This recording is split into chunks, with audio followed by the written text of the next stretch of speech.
warahmatullahi wabarakatuh. Alhamdulillahirabbil alamin, wassalatu wassalamu ala asrafil mursalin wa ala alihi wa ashabi ajmain. Amma ba'd, fa ya ibadallah, usikum wa nafsi bitaqwallah, faqad fazal muttaqun. Para bapak dan ibu, hari ini akan kita baca cabang iman yang ke-44, Ar-Rabi'ah wal Arba'un min Syu'abil Iman, yaitu adamut tahqir linnas atau anin nas, ya. Adamut tahqir anin nas, tidak merendahkan sesama manusia. Salah satu cabang yang menurut Imam Al-Baihaqi penting untuk diperhatikan orang-orang beriman adalah menghargai manusia, menghormati manusia, memuliakan manusia seperti Allah juga telah memuliakan manusia. Dalam banyak ayat Allah telah menegaskan betapa manusia itu adalah makhluk yang dimuliakan oleh Allah Subhanahu wa taala. Di antaranya adalah pada ayat yang para bapak dan ibu sering membacanya di surat At-Tin. Wat-tini waz-zaitun wa turi sinina wa hadzal baladil amin laqad khalaqnal insana fi ahsani taqwim. Sungguh kami telah menciptakan manusia dalam bentuk yang paling baik. Karena kebaikan bentuk yang Allah telah ciptakan pada manusia itu, Allah memuliakannya, maka manusia kita semuanya juga wajib memuliakannya. Di ayat yang lain, surat An-Nur ayat 19, Allah juga berfirman, innal ladzina yuhibbuna an tasyi'al fahisatu fil ladzina amanu lahum adzabun alimun fid dunya wal akhirah wallahu ya'lamu wa antum la ta'lamun. Sesungguhnya orang-orang yang suka menyebarluaskan al-fahisah, hal terkait keburukan, hal terkait dengan hal yang tidak patut di kalangan orang-orang yang beriman tentang orang beriman itu sendiri, lahum adzabun alim, mereka akan memperoleh siksaan yang pedih baik fid dunya wal akhirah, baik di dunia maupun di akhirat. Wallahu ya'lamu wa antum la ta'lamun. Allah lah yang tahu segala hal dan kalian tidak tahu. Betapa sesuatu yang mungkin jadi privasi masing-masing pribadi, apalagi di kalangan orang beriman, apalagi kalau itu adalah hal yang memalukan, itu Allah sungguh-sungguh melarang untuk kita menyebarluaskan. Apalagi hal yang kita belum yakin, hal sesuatu yang memalukan itu sudah dilakukan sebagaimana adanya, sudah dilakukan pun itu Allah berkehendak agar kita tidak menyebarluaskan, tidak antasyi'al fahisah, tidak disebarluaskan. Justru semestinya sesama orang beriman itu menutupi ketika ada hal yang memalukan di kalangan sesama mukmin.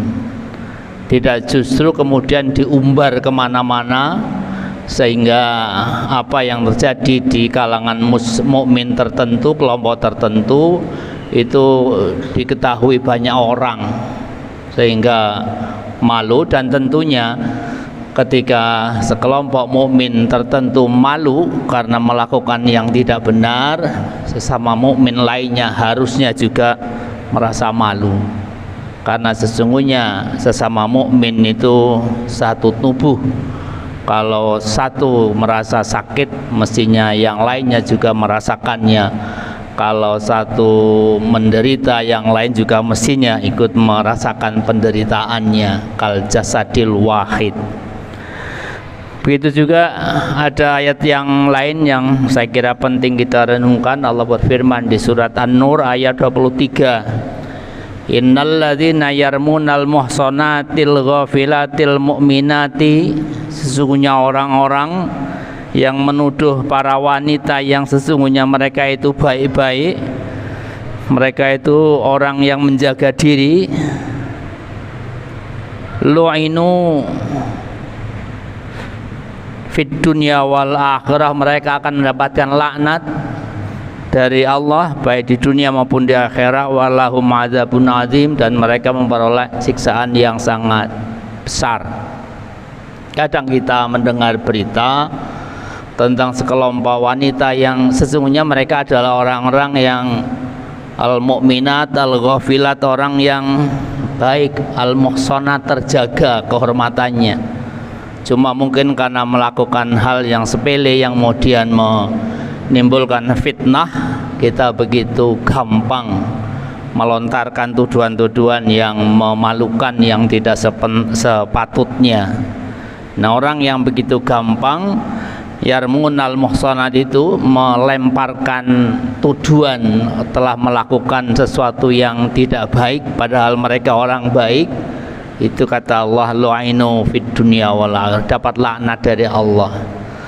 Karena itulah ketika ada hal di kalangan kaum perempuan sekalipun dan mungkin ada indikasi-indikasi yang mengarah ke perbuatan yang tidak senonoh tetapi kita belum yakin betul itu dilakukan, maka jangan sembrono kita menuduh-nuduhkan hal yang mungkin memalukan mereka.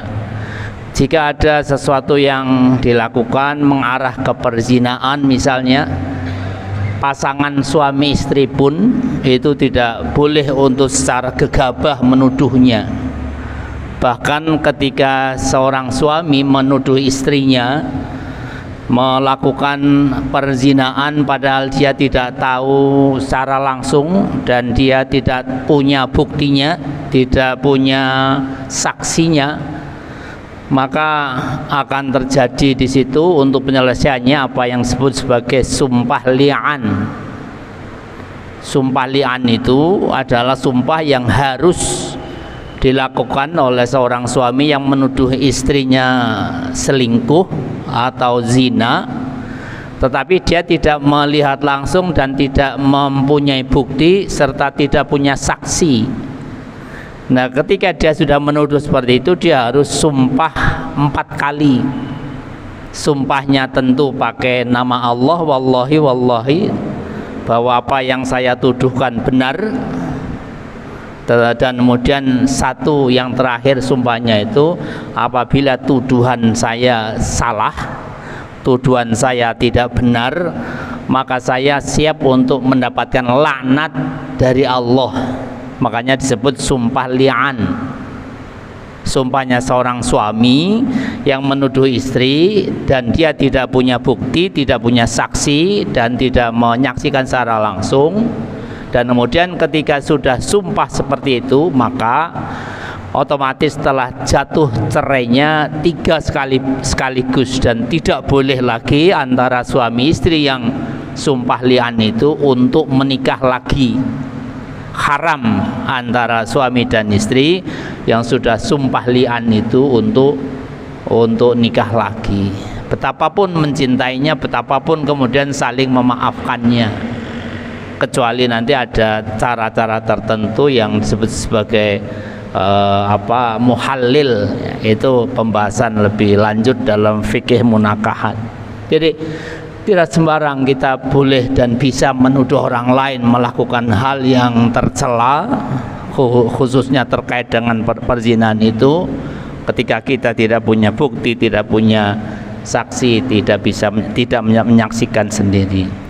Itu pula satu hadis yang saya kira sangat penting direnungkan. Rasulullah SAW pernah bersabda, al-muslimu akhul muslim, sesama Islam, sesama muslim itu bersaudara. La yadzlimuhu, tidak boleh menzaliminya, baik menzalimi terkait hak kepemilikannya, terkait hartanya, maupun menzalimi terkait kehormatannya. Wala yahdzuluhu, dan tidak boleh merendahkannya, melecehkannya, tidak boleh menganggapnya lebih rendah betapapun dia sesungguhnya melakukan hal yang menurut pandangan kita itu tidak terhormat. Tetap dia adalah orang yang harus dimuliakan. wala yahqiruhu, dan tidak boleh menyerahkannya kepada musuh. Apapun mungkin ada kepentingan-kepentingan tertentu. At-taqwa hahuna, Rasulullah sambil menunjukkan tangannya mengarahkan tangannya ke dada, dia katakan at-taqwa hahuna. Takwa itu ada di dalam dada, tidak kelihatan, hal yang abstrak ya. Belum tentu yang penampilannya ketakwaan itu adalah takwa yang sesungguhnya. Bi hasbi mri'in minasyarri ayyahkira akhahul muslim, cukuplah menjadi tanda kejelekan seorang muslim jika ia meremehkan sesamanya. Justru ketika orang merasa lebih mulia dari lainnya sesama muslim, jika seseorang merasa lebih terhormat dari lainnya sesama muslim, justru itulah tanda kejelekannya. Kullu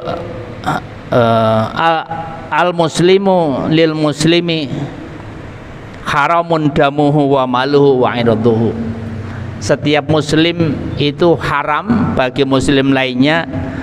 Haram apanya? Haram darahnya, haram hartanya, dan haram juga kehormatannya. Tidak boleh sembarangan kita merampas harta yang sesama. Tidak boleh kita juga mengalirkan darah sesama muslim. Dan yang tidak kalah pentingnya juga kita tidak boleh merendahkan atau merusak kehormatan sesama muslim. Betapa Islam mengajarkan pada kita untuk saling menghormati, saling memuliakan. Urusan apa yang ia lakukan itu adalah urusan dirinya dengan Allah Subhanahu wa taala, kecuali kalau memang ada kepentingan-kepentingan peradilan, kepentingan investigatif, misalnya kita mencari kesalahan orang lain, kerendahan orang lain. Tetapi ketika tanpa alasan-alasan yang dilindungi aturan perundangan, kita tidak boleh saling merendahkan samanya, saling menganggap yang lain tidak lebih terhormat dari dirinya. Satu hadis terakhir yang saya kira sangat harus kita hati-hati. Rasulullah bersabda, la yarmi rajulun rajulan bil fusuk. Seorang itu tidak boleh menyatakan lainnya sebagai orang fasik. Wala yarmihi bil kufur, tidak boleh menuduh orang lain dengan kafir. Illa irtaddat alaihi illam yakun sahibu kadzalik. Kalau dia menuduh fasik, menuduh kafir, tetapi sesungguhnya yang dituduh itu bukan fasik, bukan kafir, maka tuduhan itu akan kembali kepada dirinya. Kita menuduh sama muslim fasik padahal dia tidak, maka kita sendirilah yang fasik. Kita menuduh orang lain kafir padahal tidak kafir, maka kita sendirilah yang kafir. Semoga Allah menjaga kita, melindungi kita, membimbing kita. Subhanakallah wa bihamdika, asyhadu an la ilaha illa anta, astaghfiruka wa atubu ilaik. Assalamualaikum warahmatullahi wabarakatuh.